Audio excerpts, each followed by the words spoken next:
करबै खूबे मस्ती जाई के अपन बसती अइले संकरात करबै खूबे मस्ती जाई के अपन बसती अइले संकरात दही चूड़ा के ले बैसुआ दलाई मुड़ी जिंदाबाद दही चूड़ा के ले बैसुआ दलाई मुड़ी जिंदाबाद 14 जनवरी के माल से मिलबै नहीं होतै नाराज दिलबा तिलक के ले बैसुआ दही चूड़ा जिंदाबाद दही चूड़ा के ले बैसुआ दलाई मुड़ी जिंदाबाद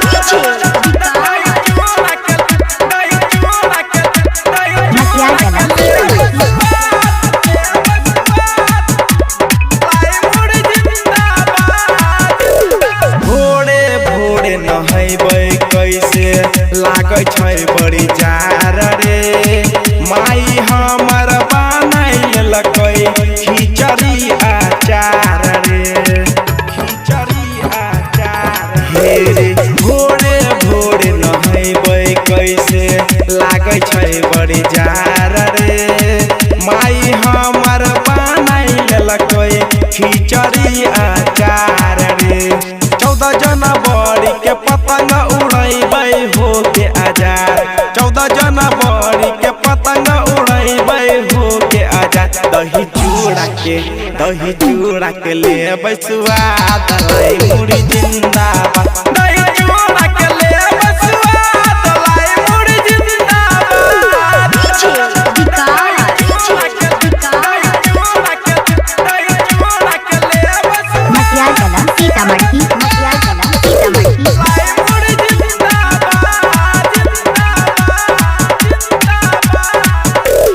बाबू माई के पैर छूके लेबै आशीर्वाद रे कहै छै करण सिंह अजित अभिषेक हंसराज रे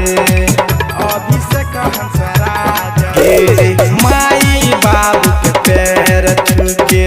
लेबै आशीर्वाद रे कहै छै करण सिंह अजित अभिषेक हंसराज रे